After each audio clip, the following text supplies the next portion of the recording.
رب اعوذ بک من همزات الشیاطین واعوذ بک رب ان یحضرون بسم اللہ الرحمن الرحیم الحمد للہ وسلام علی عبادہ الذین اصطفیٰ ولعنۃ الدائمۃ الباقیۃ علی اعدائہم اجمعین من الآن الی قیام یوم الدین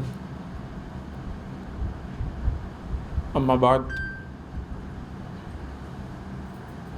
اوصیکم ونفسی بتقوی اللہ وقال علی بن ابی طالب علیہ الصلاۃ والسلام وبالتواضع تتم النعمہ۔ اس پہلے خطبے میں سب سے پہلے اپنے نفس اور آپ سب کو اللہ کے تقوی کی طرف دعوت دیتے ہوئے، کیونکہ تقوی الہی یعنی جب انسان اللہ کے نظام پہ عمل کر کے تقوی کو اختیار کرتا ہے تو اس تقوی کی بنیاد پہ دو طرح کے اس کو فائدے ہوتے ہیں۔ کلی یعنی کتنے طرح کے فائدے ہوتے ہیں، یہ کئی جہت سے ہے، ایک جہت سے ہم گفتگو کر رہے ہیں۔ آج کی اس دنیا میں انسان سے، اور صحیح بھی عقل مند انسان اس بات کی فکر کرتا ہے کہ کوئی بھی کام کرنے کے لیے کہا جائے تو وہ پوچھتا ہے کہ اس میں ہمارا فائدہ کیا ہے۔ نماز پڑھ رہے ہیں تو فائدہ کیا ہے؟ فائدہ بھی انسان اپنے اپنے اعتبار سے دیکھتا ہے۔ مثال کے طور پہ جو لوگ دنیا پرست ہیں، جب آپ ان سے کہیے کہ نماز پڑھو تو مثلا دنیاوی اعتبار سے مادی فائدہ، رزق میں یہ وہ، تو بہت جلدی وہ کام کرنے لگیں گے۔ لیکن وہ لوگ کی جو دنیا پرست نہیں ہیں، اللہ کی رضا ان کے لیے اہم ہے، تو ان سے آپ کہیے نماز پڑھو، اللہ خوش ہوگا۔ تو بھلے ہی مالی نقصان بھی ہو، وہ پڑھیں گے نماز، کیونکہ اصل چیز رضوان من اللہ اکبر، اللہ کی ذرا سی رضا۔ تو ہر طرح کے لوگ ہوتے ہیں، ڈیپینڈ اس پہ کرتا ہے کہ سامنے والے کی فکر کیا ہے، اس کی زندگی کا مقصد کیا ہے، اس کے لیے اہم کیا ہے، جو چیز اہم ہوتی ہے۔ لہٰذا جب اس کے سامنے آپشن ہوگا، دو چیزیں ہوں گی، تو جو چیز زیادہ پسند ہوگی وہ اس طرف جانا چاہے گا۔ ایک کام کرنے میں مثلا اللہ مل رہا ہے اور ایک کام کرنے میں دنیا مل رہی ہے، عہدہ مل رہا ہے، تو جس کے لیے اللہ کی رضا اہم ہوگی وہ اس طرف جائے گا، اور جس کے لیے دنیا، عہدہ، مال، دولت اہم ہے وہ اس طرف جائے گا۔ خوب اس ساری گفتگو کا مطلب یہ نہیں ہے کہ انسان ایسے اللہ کو اپنائے کہ دنیا و مال دولت چھوڑ دے۔ چھوڑنا بھی یہ اللہ کا حکم نہیں ہے، بیلنس کرنا ہے۔ اللہ کا حکم ہے دونوں کے بیچ میں بیلنس کر کے چلے، وہ بھی لے کے چلے اور یہ ساری چیزیں اس لیے لے، یہ نہیں کہیں گے کہ وہ بھی لے کے چلے اور اللہ کی رضا بھی لے کے چلے، نہیں، یہ ساری چیزیں اس طریقے سے لے کہ یہ سب چیزیں مل کے اللہ کی رضا کا ذریعہ بن جائیں۔ یہ ساری چیزیں مل کے اللہ کو خوش کرنے کا ذریعہ۔ لہٰذا جب انسان اللہ کے تقوی کو اپناتا ہے، اختیار کرتا ہے، اللہ کے نظام پہ عمل کرتا ہے، تو دو طرح کا فائدہ ہوتا ہے۔ ایک وہ فائدہ ہوتا ہے کہ جس دنیا میں، آخرت کا الگ ہے، ہم نے کہا نا یہ کئی جہت سے ہیں، لہٰذا ان فائدوں پہ بات کو ختم نہ سمجھیں، بہت سے فائدے دنیا میں، اور ایک جہت سے یہ دو طرح کے فائدے ہیں۔ ایک تو یہ فائدہ ہوتا ہے کہ جب انسان ایک اچھے سسٹم پہ عمل کر رہا ہے تو جو بھی اچھے سسٹم کا نتیجہ ہوگا، آؤٹ پٹ ہوگا، وہ اس کو ملے گا۔ اس سے اس کو کوئی نہیں روک سکتا، جو بھی ایک اچھے سسٹم کا نتیجہ ہونا چاہیے۔ پھر ہم آپ کو بار بار ہم نے یاد دلایا، مولا کائنات حضرت علی بن ابی طالب علیہ السلام کی وصیت کا وہ جملہ کہ جب مولا نے بہت سی چیزوں کے لیے کہا، اس میں سے قرآن کے لیے کہا کہ اللہ دیکھو، خبردار قرآن کو تنہا مت چھوڑنا، کہیں ایسا نہ ہو کہ دوسری قومیں اس پہ عمل کر کے تم سے آگے نہ بڑھ جائیں۔ یعنی قرآن مجید ایک نظام کا نام ہے، سسٹم کا نام، جو سسٹم پہ عمل کرے گا وہ آگے نکلے گا۔ اب یہ ایک الگ پرابلم ہے اور اس پہ بھی ہم گفتگو نہیں کریں گے، ورنہ اصل بات رہ جائے گی، صرف اشارہ کہ پھر بھی ہم لوگ کیا کرتے ہیں کہ قرآن مجید کے نظام کے مقابلے میں اپنی خواہشات کی بنیاد پہ ایک الگ سے چیز بناتے ہیں، اس پہ عمل کرتے ہیں۔ تو ظاہر سی بات ہے کہ ہم دوسرے کو آگے نکلنے کے لیے راستہ دے رہے ہیں اور خود پیچھے ہٹ رہے ہیں۔ تو اس میں نتیجہ یہی ہوگا تو ہم کو مشکل نہیں ہونی چاہیے کیونکہ ہم نے ایسا کیا۔ بہرحال کہنے کا مقصد یہ کہ جب سسٹم پہ لوگوں نے عمل کیا یا جو لوگ سسٹم پہ عمل کریں گے تو سسٹم کا آؤٹ پٹ نتیجہ یہ ہوگا کہ وہ آگے نکلیں گے اس نظام پہ۔ لہذا جو لوگ تقوی پروردگار پہ عمل کریں گے تو اس کا ایک نتیجہ یہ ہے کہ اللہ کا سسٹم ہے، اللہ کا نظام ہے، ان کو آگے لے جائے گا۔ قرآن مجید اور اللہ کے نظام میں فرق نہیں ہے، اللہ کا نظام ہی قرآن مجید ہے، قرآن مجید پہ ہی عمل کرنا تقوی پروردگار، اس سے ہٹ کے کوئی چیز نہیں ہے۔ لہٰذا تو ایک فائدہ تو یہ ہو گیا تقوی پروردگار کا، نظام پروردگار پہ عمل کرنے کا، کہ سسٹم کا جو نتیجہ ہے، آؤٹ پٹ ہے، وہ ہم کو ملے گا اور اس سے ہم کو کوئی نہیں روک سکتا۔ مشکلات پیدا کی جا سکتی ہیں، آگے پیچھے دیر اور جلدی ہو سکتا ہے، کچھ بھی ہو سکتا ہے، لیکن کوئی یہ اگر چاہے کر لے کہ وہ نتیجہ ہم کو جو ملنے والا ہے نہ ملے، وہ ممکن نہیں، وہ نہیں ہو سکتا۔ یہ سسٹم ہے اور سسٹم کی گارنٹی ہے۔ ابھی ہم سسٹم کے عنوان سے بات نہیں کر رہے ہیں، ورنہ قرآن مجید نے یہ ضمانت لیا اور اس کی طرف اشارہ بھی کیا۔ دوسرا فائدہ جو اس سسٹم پہ عمل کرنے کا ہے وہ یہ کہ اللہ ہمیں اپنے لطف و کرم سے کچھ ایسی چیزیں عطا کرتا ہے کہ جو اس کے علاوہ نہیں مل سکتی ہیں۔ وہ سسٹم کا آؤٹ پٹ بھی سسٹم کے علاوہ نہیں ہے۔ اور یہ بھی مثلاً جب انسان کے اندر تقویٰ آتا ہے تو اس کے اندر حق و باطل کے فرق کو پہچاننے کا شعور پیدا ہو جاتا ہے، یہ کہیں اور سے نہیں ملنے والا، یہ اس کی معنوی تاثیر ہے، یہ تاثیر اس کے ذریعے سے اللہ، اور ایسی بہت سی چیزیں ہیں جو اللہ دیتا ہے، سمجھنے کی چیز ہے، لوگ سمجھ نہیں پاتے ہیں، اس لیے تقوی الہی پہ اتنا زیادہ پکا اور محکم یقین و اطمینان نہیں ہوتا ہے، اور اس لیے دین کے قوانین سے کمپرومائز کر لیتے ہیں، اس لیے دین کے قوانین کو ہلکا سمجھ کے چھوڑ دیتے ہیں۔ وہ جو اللہ ہم کو اپنی طرف سے خاص صلاحیتیں اور طاقتیں عطا کرتا ہے، وہ اس تقوی کی بنیاد پہ، ہم نے عرض کیا کہ یہ اس جہت سے ہے، ورنہ وہ بہت ساری چیزیں اللہ کے نزدیک صاحب عزت وہ ہوتا ہے جو تقوی اختیار کرتا ہے، بہت سی چیزیں ہیں جو تقوی کے نتیجے میں انسان کو حاصل ہوتی ہیں، ابھی ان ساری جہت سے ہم گفتگو نہیں کر رہے ہیں، لیکن یہ جو اللہ ہم کو دنیا میں دیتا ہے، زندگی میں دیتا ہے، یہ دو چیزیں، ایک نظام کا آؤٹ پٹ نتیجہ، دوسری طرف سے اس نظام کے نتیجے میں، اس کے عوض میں جو دوسری چیز ہم کو ملتی ہے وہ یہ کہ کچھ ایسی طاقتیں اللہ، کچھ ایسی صلاحیتیں ہم کو دیتا ہے کہ جو تقوی کے ہی ذریعے ملتی ہیں، کسی اور راستے سے وہ حاصل نہیں ہو سکتی ہیں۔ اب بعض اوقات انسان کے پاس وہ طاقت، چونکہ کچھ چیزیں ہیں جب تک انسان کو نہیں ملتی محسوس نہیں ہوتی، یا اس کے نہ ہونے کا احساس نہیں ہو پاتا، یہ سی چیزیں، تو اب جس کے پاس نہیں ہوتی وہ اپنے حساب سے حق و باطل کا فیصلہ کرتا ہے اور وہ اسی کو صحیح سمجھتا ہے۔ بہت سارے ایسے نظریات ہیں کہ جب نظریات میں اختلاف ہوتا ہے تو اگر انسان کا مزاج علمی اعتبار سے ہے، پڑھا لکھا ہے، تو وہ اپنے نظریے پہ غور و فکر کرتا ہے، دوسرے سے گفتگو کرتا ہے اور اپنے اصلاح کی کوشش کرتا ہے۔ لیکن جب جاہلانہ مزاج ہوتا ہے تو انسان بہت فاسٹ کہہ دیتا ہے کہ نہیں، ہمارا نظریہ یہ ہے، اس کا مطلب وہ غلط ہے۔ اب یہ تو نہیں ہو سکتا کہ جو ہمارے نظریے کے خلاف ہیں وہ سب غلط ہوں، دوسرے کے نظریے کی رسپیکٹ کرنی چاہیے۔ لہٰذا یہ صلاحیت، طاقت جس کے اندر نہیں آتی ہے وہ یہی سمجھتا ہے کہ جس کے اندر صلاحیت اور طاقت ہے، پھر اس کے فیصلوں پہ اعتراض کرتا ہے، انگلی اٹھاتا ہے، ایسا کیسے، یہ کیسے، وہ کیسے، یہ کیسے۔ اب ظاہر سی بات ہے کہ یہاں پہ یہ سارے فیصلے تقوی پروردگار، نظام پروردگار، اللہ کے سسٹم کو اپنانے اور اس پہ عمل کرنے کی بنیاد پہ ہونا چاہیے۔ آئیے اس کے بعد امیر المومنین مولائے متقیان حضرت علی بن ابی طالب علیہ الصلوۃ والسلام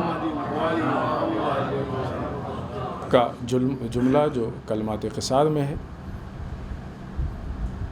اس کلمہ قصار میں جیسا کہ ہم نے عرض کیا کہ مولا کے 7 جملے ہیں یا 7 پوائنٹ ہیں جن پہ مولا نے گفتگو کی ہے، اور ایک ایک کر کے ان پوائنٹس میں ہم لوگ گفتگو کر رہے ہیں۔ آج چوتھے پوائنٹ یا چوتھے جملے پہ گفتگو ہونی ہے۔ اس میں امام ارشاد فرماتے ہیں وَبِالتَّوَاضِعِ تَتِمُّ النِّعْمَةُ، تواضع کے ذریعے سے اللہ نعمتوں کو تمام کرتا ہے، یا انسان کے اوپر نعمتیں تمام ہوتی ہیں. ظاہر سی بات ہے کہ وہ کہاں سے خود بخود تو نہیں ہوں گی، اللہ کرے گا. تواضع کسے کہتے ہیں؟ انکساری کو. انکساری البتہ یہ الفاظ میں فرق ہے لیکن عرف عام میں انکساری کسے کہتے ہیں؟ اپنے آپ کو توڑنا. کیسے توڑنا؟ مطلب یہ نہیں کہ آدمی جائے ہڈی ہڈی توڑوا لے اس کو، نہیں.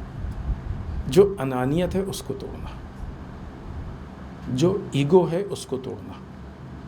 انسان کے اندر تکبر کا نہ ہونا، گھمنڈ کا نہ ہونا، خود پسندی اور عجب کا نہ ہونا.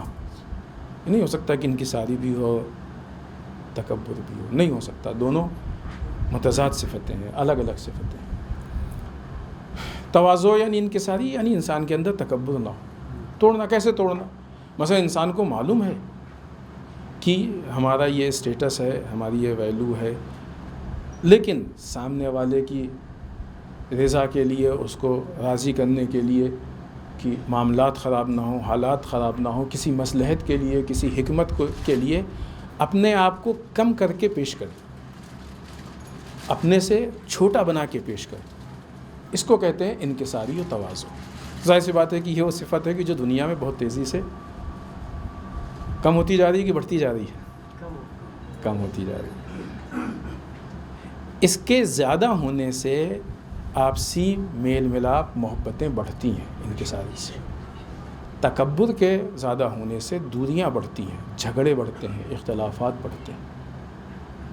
اب تکبر کے موضوع پہ بھی ہم گفتگو نہیں کریں گے، صرف اسی حد تک کی جو اس کے مقابلے میں ہم سے بڑا کون، ہمارے جیسا کون. تو ظاہر پھر انسان کس سے ملے گا، کس کے پاس جائے گا؟ جہاں اس کا نظام کے اعتبار سے آؤٹ پٹ ہے، نتیجہ ہے، وہیں پہ اللہ بھی اسی نظام کے حساب سے بھی جب انسان انکساری کرتا ہے، تواضع کرتا ہے، تو اس کو اللہ یعنی نظام کے حساب سے بھی نعمتیں ملتی ہیں اور اللہ بھی اس کو اپنی طرف سے نعمتیں دیتا ہے. یہ اللہ کا لطف و کرم. یہ نعمتیں جو ملتی ہیں یہ اس تواضع کے نتیجے میں نہ یہ کہ ملتی ہیں، بڑھتی جاتی ہیں، بڑھتی جاتی ہیں. یعنی جو نعمتیں کم ہیں وہ دن بدن بڑھی جائیں. اسی کو مولانا نے کہا کہ نعمتیں تمام ہوتی ہیں، کمپلیٹ ہوتی ہیں، مکمل ہوتی ہیں، کمال تک پہنچتی ہیں، زیادہ ہوتی ہیں، اس میں اضافہ ہوتا ہے. اب آپ دیکھیں کہ دنیاوی نظریے میں اور اسلامی یا الہی جو یہ رنگ ہے اس میں کتنا فرق ہے.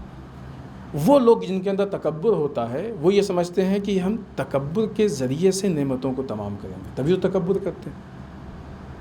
اگر ان سے کہیں بھائی اپنے کو نہیں چھوٹا بنا کے کیا ہوگا، یہ مشکل ہوگی، وہ مشکل ہوگی، ہے نا، یہ پرابلم ہوگی، وہ پرابلم، پوری دنیا جو ہے سر چڑھ جائے گی، ایسا کرے گی. ان کو ایسا لگتا ہے کہ ان کا مثلاً جو ہے وہ نقصان ہو جائے گا نعمتیں، اس لیے وہ ایسا کرتے ہیں. کیوں چھوٹے اپنے کو بنائیں؟ اللہ کہتا ہے نہیں، چھوٹے بناؤ، اپنے کو چھوٹا بنو تاکہ ہم تمہیں بڑپن عطا کریں. بڑا صرف اللہ ہے اور وہ جسے چاہتا ہے بڑا بناتا ہے. لہذا ان دونوں میں فرق ہی یہی ہے کہ جن کے ہاں تکبر ہوتا ہے وہ خود بڑا بننا چاہتے ہیں، جن کے ہاں انکساری ہوتی ہے ان کو اللہ بڑا بنانا چاہتا ہے. اب فیصلہ خود کر لیں کہ کون بڑا ہو سکتا ہے. جو خود بڑا ہونا چاہتا ہے وہ بڑا ہوگا، کہ جس کو اللہ بڑا بنانا چاہے گا وہ بڑا ہوگا. انکساری اور تواضع میں اللہ بڑا بنانا، نعمتیں اللہ تمام کرتا ہے، اللہ ان کو لطف و کرم عطا کرتا ہے. لہذا یہ دو صفتیں ہیں کہ جو متضاد ہیں، ایک طرف سے تواضع انکساری اور دوسری طرف سے تکبر یا اس جیسی چیزیں جو ہیں. تواضع میں اور نعمتوں میں جو رابطہ ہے، جو رشتہ ہے آپس کا، وہ یہ کہ جب انسان کو نعمتیں حاصل ہوتی ہیں اللہ کی، دنیا کی کوئی بھی چیز ہمارے پاس اللہ کی دی ہوئی نعمت ہے، مال، دولت، عہدہ، رزق، عزت، شہرت، جو بھی چیز ہے، کچھ کسی بھی چیز پہ آپ تصور کر لیجئے، زندگی، انسان کا وجود، انسان کا حسن، خوبصورتی، اچھے دوست ہونا، اچھے احباب ہونا، اچھا ساتھ ہونا، کچھ بھی ہے، جو چیزیں ہیں سب اللہ کی دی ہوئی نعمتیں ہیں. نعمت کے دائرے سے باہر کوئی چیز نہیں ہے. جب ایک اللہ کے واقعی اور نیک بندے کو یہ اللہ کی طرف سے نعمتیں حاصل ہوتی ہیں تو اس کو ان نعمتوں پہ گھمنڈ و غرور نہیں، تکبر نہیں پیدا ہوتا، بلکہ شکر میں اضافہ ہوتا ہے۔ جب وہ نعمتوں پہ تکبر نہیں کرتا ہے اور اللہ کا شکر ادا کرتا ہے تو اللہ نے وعدہ کیا ہے اگر تم شکر ادا کرو گے تو ہم اس میں اضافہ کریں گے۔ تو اللہ ان نعمتوں میں اضافہ کرتا ہے۔ جب بندے کو یہ ہوتا ہے کہ اچھا مجھے یہ مل گیا، میں ایسا ہو گیا، میں فلاں چیز کا مالک ہو گیا، میں البتہ ایک چیز واضح کہ اس سے پہلے میں نے یہ بات کہی تھی کہ مثلا بعض اوقات لوگ بات چیت میں اپنے کو میں کہتے ہیں، وہ میں کہنا تکبر نہیں ہے، اس کی وضاحت ہم نے پہلے بھی کی ہے۔ میں کہنا تکبر نہیں ہے، خود محوری یعنی اپنے آپ کو سوچنا کہ ہم ہی جو کچھ ہیں، بھلے ہی چاہے وہ کچھ اور کہہ کے، وہ تکبر ہے۔ وہ ایک اردو زبان میں ایک انداز گفتگو ہے، بہت سے لوگ اپنے کو میں کہتے ہیں، بہت سے لوگ ہم کہتے ہیں۔ میں کو عام طور سے تکبر کے علامت کے طور پہ پیش کیا جاتا ہے، لیکن ضروری نہیں کہ جو بھی آدمی کہے میں یہ ہوں، میں ایسا، میں تو یہ تو تکبر کر رہا ہے۔ نہیں، کسی کے میں کہنے سے تکبر کا فیصلہ نہیں ہونا چاہیے۔ اس کے ذہن میں کیا ہے؟ اگر ذہن میں یہ ہے کہ جو کچھ بھی ہوں میں ہی ہوں تو یہ تکبر ہے، میرے علاوہ کچھ نہیں تو یہ تکبر ہے، ہر چیز میری طرف پلٹے تو یہ تکبر ہے، چاہے وہ کسی اور لفظ کے ذریعے سے۔ لہٰذا جب انسان کے اندر یہ احساس پیدا ہو جائے کہ ہمیں یہ ملا، ہم یہ میں تکبر، یہ تکبر کا پیدا ہونا یہ نعمتوں کے راستوں کو روک دیتا ہے، بند کر۔ یہ شکران نعمت نہیں ہے، یہ کفران نعمت ہے، کیونکہ اللہ نے اس کام کے لیے دیا ہی نہیں ہے، انسان اس کا مس یوز کر رہا ہے۔ کسی بھی نعمت کا مس یوز کفران نعمت ہے۔ شکر پہ بھی گفتگو ہوئی ہے، شکر صرف اللہ کا شکر زبان سے کہنا نہیں ہے، پالنے والے تیرا شکر، یہ تو ہے ہی ہے شکر، ابھی اتنا بھی نہیں کہے گا تو کیا کہے گا۔ شکر کا ایک طریقہ جو عملی شکر ہے وہ یہ کہ جو نعمتیں انسان کو ملی ہیں ان کا صحیح یوز کیا جائے، صحیح مصرف کیا جائے، مس یوز نہ ہو، صحیح استعمال ہو ان کا، تو یہ ایک شکر کی قسم ہے۔ لہٰذا جب انسان کو اللہ نعمتیں عطا کرتا ہے تو جب نعمتیں عطا کرنے کے بعد اللہ کی طرف سے نعمتیں عطا ہوتی ہیں تو اس کے بعد انسان کے اندر اگر تکبر اور غرور پیدا ہو گیا تو یہ کفران نعمت ہے، یہ نعمتوں کے راستوں کو روک دیتا ہے۔ لیکن اگر تکبر نہیں پیدا ہوتا ہے، نہ یہ کہ تکبر نہیں بلکہ انکساری ہوتی ہے، اپنے کو وہ کمتر سمجھتا ہے، تو ایسی صورت میں اللہ نعمتوں میں اضافہ کرتا ہے۔ کیوں؟ اس لیے کہ جب وہ دیکھتا ہے کہ ہمارا بندہ شکر کر رہا ہے تو اس کا حق زیادہ ہے۔ لہذا ایک حدیث ہے جو اصول کافی میں نقل کی گئی ہے حضرت موسیٰ علیہ السلام سے متعلق۔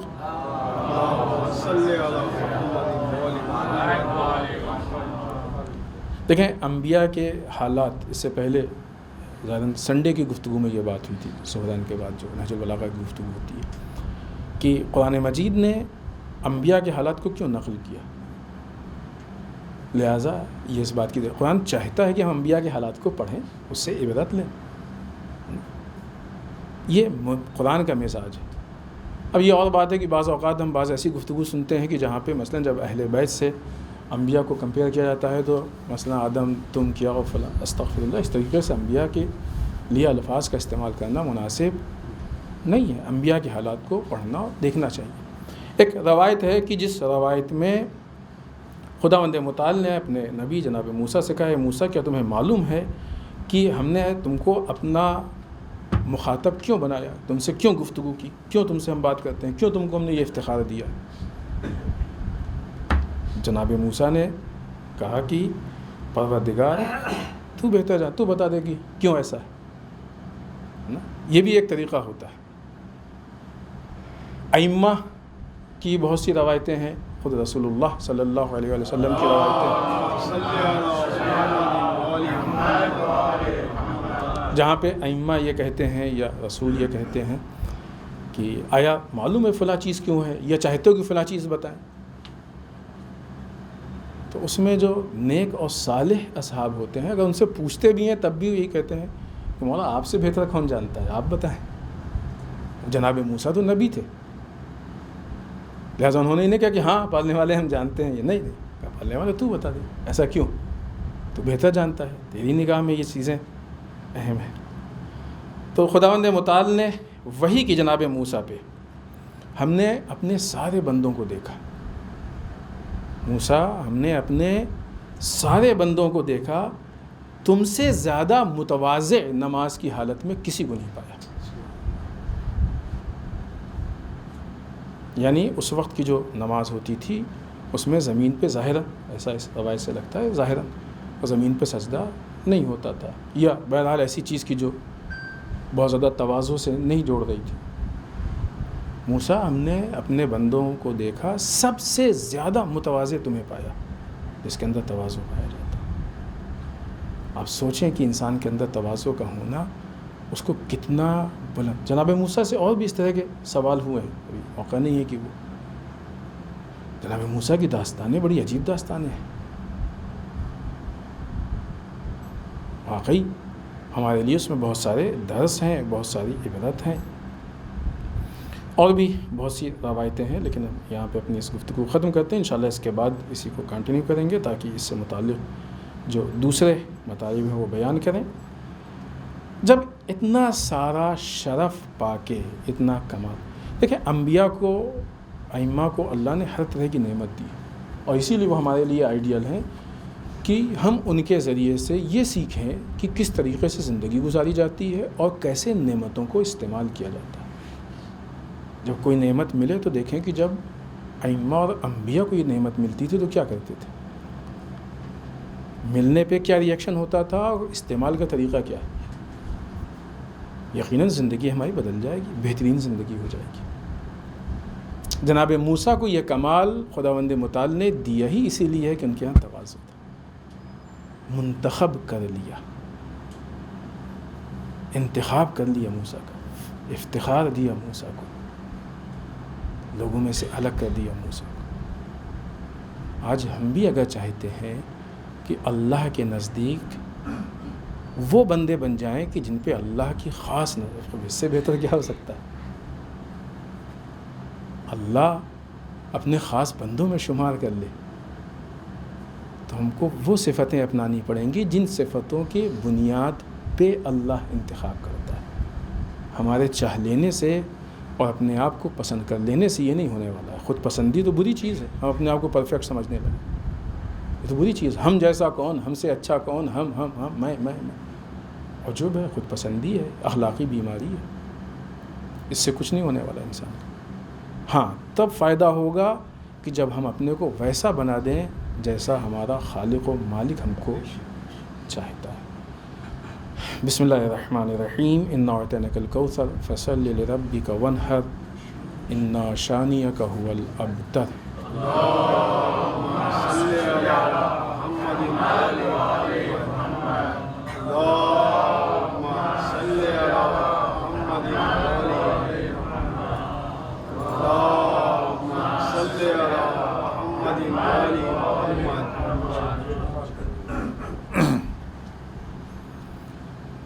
رب اعوذ بک من ہمزات الشیاطین واعوذ بک رب ان یحضرون۔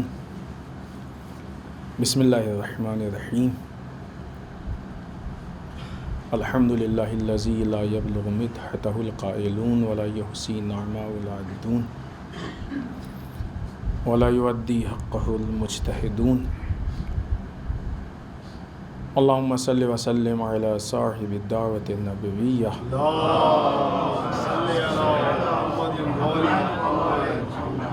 وصولة الحیدریہ والعصمة فاطمیہ والحلم الحسنیہ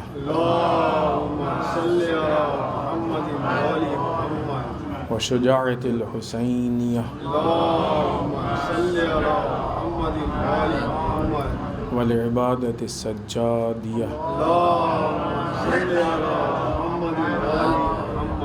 والآثار الباقية اللهم صل على محمد وآل محمد والماثر الجعفرية اللهم صل على محمد وآل محمد والعلوم الكاظمية اللهم صل على محمد وآل محمد والرضاء الرضوية اللهم صل على محمد وآل محمد والجود التقوية اللهم صل على محمد وآل محمد والنقاوة النقبية اللهم صل على محمد وآل محمد والهيبة العسكرية اللهم صل على محمد وآل محمد والغيبة الإلهية اللهم صل على محمد وآل محمد وأجل ولعنة الدائمة الباقية على أعدائهم أجمعين من الآن إلى قيام يوم الدين اما بعد. اس دوسرے خطبے میں ایک بار پھر اپنے نفس اور آپ سب کو اللہ کے تقوی کی تاکید کرتے ہوئے اس ہفتے کے مناسبات میں ایک مناسبت کی جو چل رہی ہے، اس سے پہلے بھی ہم نے عرض کیا، عشرۂ کرامت. وہ عشرہ یعنی وہ 10 دن کہ جس میں انسان کرامت انسانی یعنی عزت انسانی، انسانی اقدار، انسانی ویلوز کو اپنانے کی بھرپور کوشش کریں. اس کو ہم کئی جہت سے دیکھ سکتے ہیں. ایک، اللہ نے ہم کو بعنوان انسان عزت دی ہے. آیا ہم واقعی کامیاب ہوئے ہیں کہ اپنی اس عزت کو محفوظ رکھ سکیں؟ ایک انسانی عزت ہے نا انسان کی.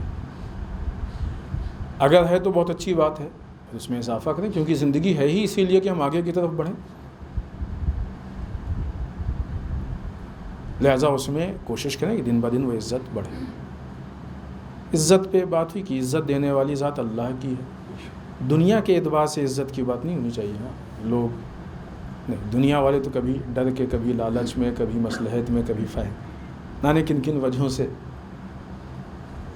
عزت دے دیتے ہیں، اور در واقع وہ عزت ہوتی بھی نہیں ہے، وقتی چیز ہوتی ہے. واقعی عزت جو اللہ کی نگاہ میں عزت ہے، ایک بعنوان انسان، جو ہمارے پاس عزت ہونی چاہیے تھی اس وقت اتنی ہے کہ نہیں؟ اگر نہیں ہے، کم ہے تو مائنس میں. اس کو پورا کرنے کی کوشش کریں، اور اگر ہے کہ ہونا چاہیے الحمدللہ تو اس میں اضافے کی کوشش کریں. ایک دوسری چیز، بعنوان مسلمان، اسلام پہ عمل کرنے والے، اسلام کو فالو کرنے والے کے عنوان سے ہمارے پاس جو عزت ہونی چاہیے آج دنیا میں، مسلمانوں کی جو عزت ہونی چاہیے وہ ہے کہ نہیں؟ فردی اعتبار سے بھی کہ ہم مسلمان ہیں، ہم مسلمان کے عنوان سے ہم کو کیسا ہونا چاہیے. قومی اعتبار سے بھی کہ ہماری قوم جو مسلمان قوم ہے، دنیا میں مسلمان قوم کا مقام کیا اور کہاں ہونا چاہیے. اگر ہے تو بہت اچھی بات ہے. فردی طور پہ یقیناً کسی کے پاس ہے، کسی کے پاس نہیں ہے. جس کے پاس ہے وہ اس کی حفاظت کرے اور آگے بڑھانے کی کوشش کرے. جس کے پاس کم ہو گئی ہے وہ اس کو لیول میں لانے کی کوشش کرے. لیکن ہاں، بعنوان قوم بہت ساری پرابلمس ہیں، مشکلات ہیں. ان مشکلات کو حل کرنے کی کوشش کی جائے. تیسرا مرحلہ جو اس سے آگے، ہم وہ کی جو اہل بیت کے چاہنے والے، علی والے ہیں، اثنا عشری کیا ہیں ہم لوگوں کا بعنوان مسلک؟ پوچھے کوئی کیا ہے؟ مسلمان ہیں اور شیعہ ہیں.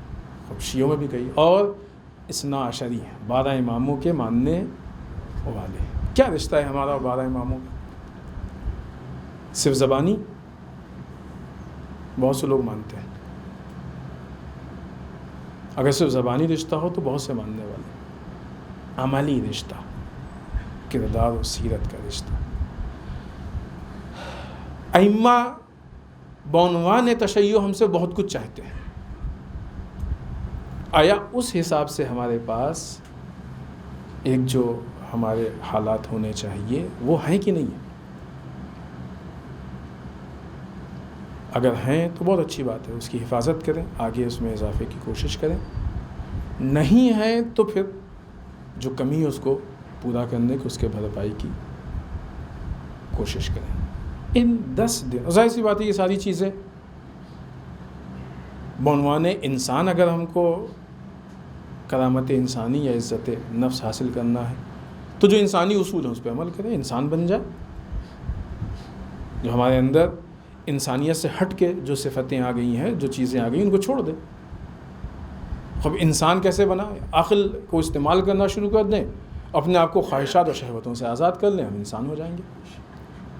جتنا ہمارے اوپر خواہشات غالب ہوتی جائے گی، شہوت، اتنے ہم حیوان ہوتے جائیں گے۔ ایک آئینہ ہوتا ہے جو ہمارا چہرہ دکھاتا ہے، چہرہ تو ہم سب کا۔ ایک آئینہ ہوتا ہے کہ جو ہماری سیرت و کردار کو دکھاتا ہے، اس آئینے میں تلاش کریں کہ کہیں ہم حیوان تو نہیں ہیں، ہم جانور تو نہیں ہیں۔ چہرے پہ کچھ پرابلم ہوتی ہے تو ہے نا، اب تو ماشاءاللہ مرد بھی میک اپ کرنے لگے، کافی ٹائم لگتا ہے میک اپ میں، میک اپ کو لے کے بہت سارے جوکس بھی آتے ہیں۔ ایک مرتبہ منہ دھو لیا تو ساری چیزیں کھل کے سامنے آ جاتی ہیں۔ اچھے اچھے چہرے اگر منہ دھلا دیے جائیں تو بعض اوقات انسانیت اور دینداری کے میک اپ بھی ہوتے ہیں، جب منہ دھلا دیا جائے تو بہت کچھ سامنے آتا ہے۔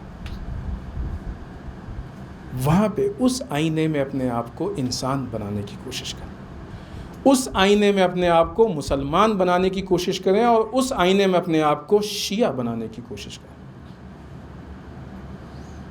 یہ در واقع انسان کی عزت و کرامت ہے۔ اس کے بعد جو دوسری مناسبت ہے وہ ہم سب کے 8ویں امام، امام علی ابن موسیٰ رضا علیہ السلام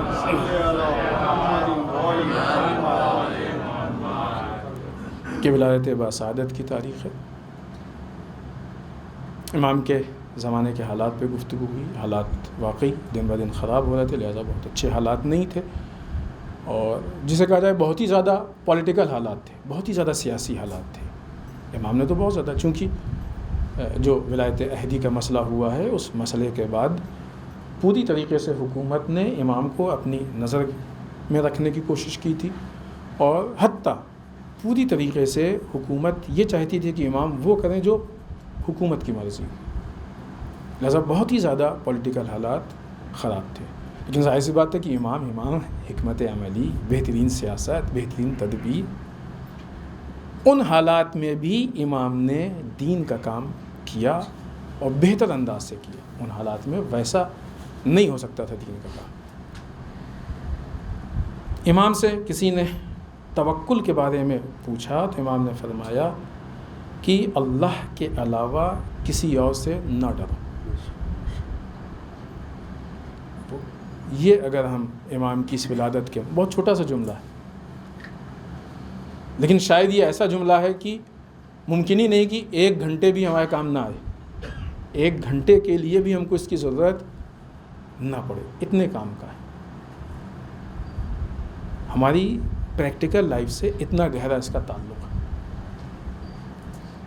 ہم کبھی معاشرے کو ڈرتے ہیں، کبھی سماج کو، لوگ کیا کہیں گے، فلاں کیا کہے گا، فلاں کیا کہے گا، فلاں یہ نقصان پہنچا دے گا، فلاں یہ ہوگا وہ ہوگا، یعنی کتنے سوالات ہمارے ذہن میں۔ ہو سکتا ہے بعض اوقات چونکہ اس راستے پہ چلتے چلتے اتنا اس کے عادی ہو جاتے ہیں کہ ذہن میں بھی نہیں آتا ہے کہ ہم مثلاً جو ہے اس سے ڈر کے یہ کام کریں، نہیں ٹھیک ہے بس حالات ایسے ہیں، زمانے ایسے ہیں، اس لیے کریں۔ ڈرنا چھوڑ دے انسان۔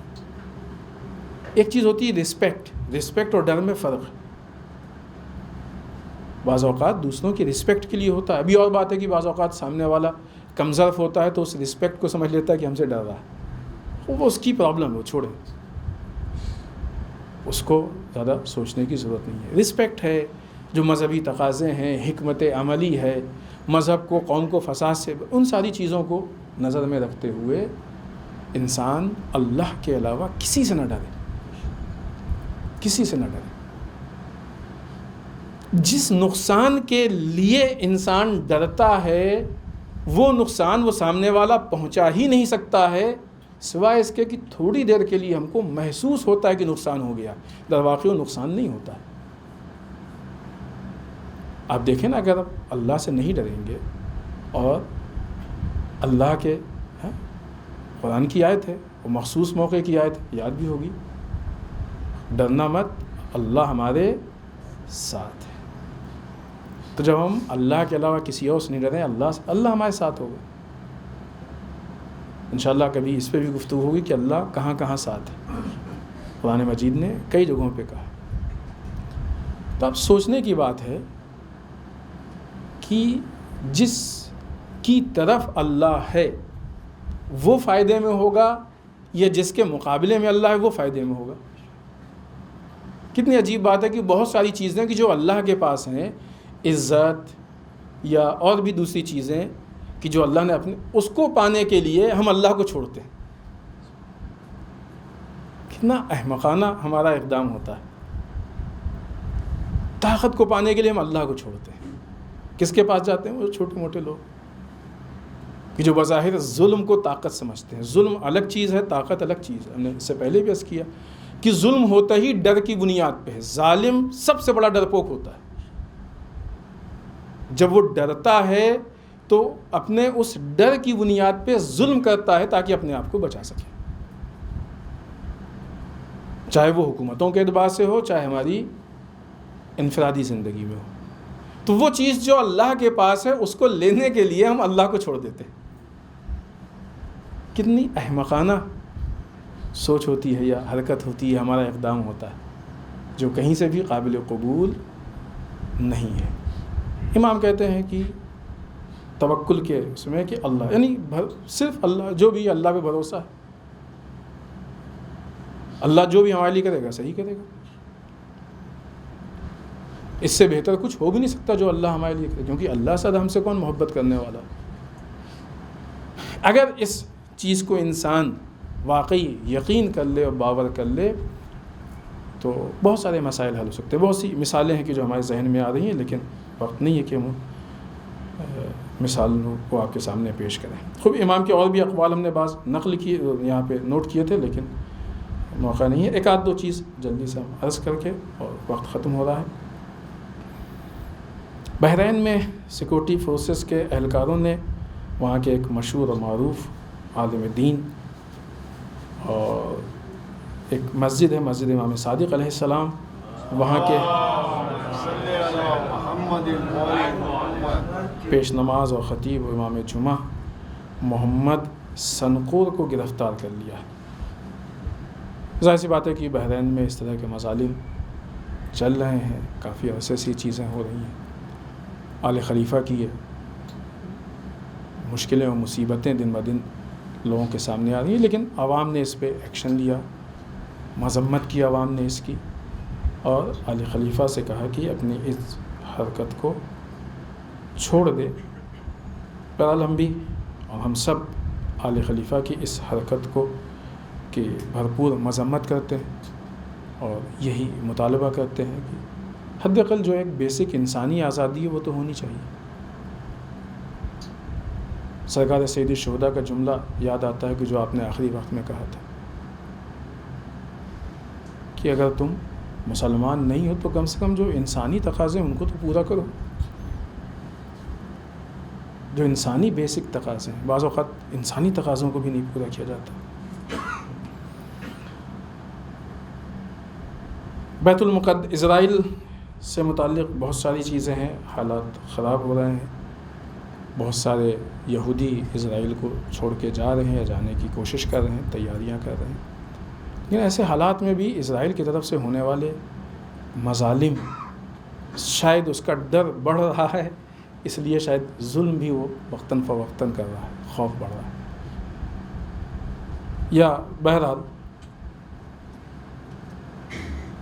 وہاں پہ بیت المقدس میں ہونے والی مغرب کی اذان پہ اس نے ایک موقع پہ روک لگا دی کہ یہ روک بہرحال نامناسب تھی اور اس کے اعتبار سے ظلم تھا، اس کی بھی مذمت کرتے ہیں۔ بیت المقدس ہمارا قبلہ اول ہے، مسلمانوں کی میراث ہے، مسلمانوں کو وہاں پہ اپنی نماز اور اذان اور جو بھی مذہبی رسومات ہیں اس کے لیے پوری اجازت اور چھوٹ ملنی چاہیے۔ آخر میں ایک چیز کی بعض ذرائع کے ذریعے عراق کا یہ کہنا ہے کہ اسرائیل اور امریکہ ایک بار پھر عراق میں داعش کو یعنی IS کو ایکٹیو کرنے کا منصوبہ بنا رہے ہیں، پروگرامنگ کر رہے ہیں، پلاننگ کر رہے ہیں۔ جس طریقے سے اس سے پہلے ان لوگوں نے پوری دنیا سے یہ خونخوار اور جرائم پیشہ لوگوں کو جمع کیا تھا اور جمع کر کے ٹریننگ، وہ بہت سارے مراحل تھے جن سے گزرنے کے بعد یہ IS کو بنایا ہے اور سپورٹ کیا ہے۔ میں نے بارہا یہ بات کہی ہے کہ بغیر سپورٹ کے اتنا بجٹ آنا، اتنی ٹریننگ، یہ جدید لیٹسٹ جو اسلحے ہیں ان کی ٹریننگ ملنا، اس کو اتنی مہارت سے استعمال کرنا، فوجی ٹریننگ، اتنی ساری گاڑیاں ان کے پاس ہونا، اتنا پیسہ ہونا، ان کی زندگی اتنے اچھے اس سے چلنا، ٹریولنگ، ہے نا۔ ابھی جو اس طرح کے لوگ ہیں وہ کیسے ایک ملک سے دوسرے ملک بہت آسانی سے، آج یہاں کل وہاں، اس طریقے سے یہ ساری چیزیں، تو یہ سپورٹ ایک دم کلیئر واضح ہے۔ ابھی پھر دنیا سے افراد کو جمع کیا جا رہا ہے، اس طرح کے لوگوں کو جمع کرنے کے بعد پھر وہ کوششیں شروع ہو رہی ہیں اور پھر ان کی یہ کوشش ہے کہ ایک مرتبہ IS ظاہر سی بات ہے کہ جن اہداف سے انہوں نے IS کو بنایا تھا، پیش کیا تھا، وہ اہداف ان کے پورے نہیں ہو پائے اور اس کی بنیاد پہ وہ نہایت کھسیاہٹ سے گزر رہے ہیں، ہے نا۔ اسی کھسیاہٹ کا تو نتیجہ تھا کہ جب انہوں نے سردار قاسم سلیمانی کو اس بے دردی سے قتل کیا، کیونکہ سردار قاسم سلیمانی کا ایک اہم رول تھا IS کو ختم کرنے کے لیے، تو یہ ظاہر سی بات ہے اسی کھسیاہٹ، اور بھی بہت سارے ریئیکشن ہوئے ہیں ان کے اس کھسیاہٹ کے، لیکن ظاہر سی بات ہے کہ جب مکتب لوگوں کو بناتا ہے تو فرد نہیں بنتا ہے، قومیں بنتی ہیں، اور جب قومیں بنتی ہیں تو وہ فرد کے قتل ہونے سے کم نہیں ہوتے ہیں، زیادہ ہوتے ہیں۔ یہی وجہ ہے کہ جو رہبر معظم کا بہت خوبصورت جملہ ہے کہ شہید قاسم سلیمانی سردار قاسم سلیمانی سے زیادہ ان کے لیے خطرناک ہے۔ لہٰذا ہم ان سے کہیں گے کہ اگر آپ پھر سے IS بنا رہے ہیں تو پہلے والی IS سے لڑنے کے لیے سردار قاسم سلیمانی جیسے لوگ تھے، اب اگر آئی تو اس سے لڑنے کے لیے شہید قاسم سلیمانی جیسے لوگ ہیں جو آسانی سے اس معرکے اور مرحلے کو حل کریں گے۔ لیکن ہمیں بھی پہچاننا چاہیے کہ جو لوگ دنیا کو بے چین کرنا چاہتے ہیں، خراب کرنا چاہتے ہیں، پھر وہ دنیا کے امن و امان کا پرچم اپنے ہاتھ میں نہ لیں۔ یہ ایسے ادارے اور ایسے پرچم کی توہین ہے۔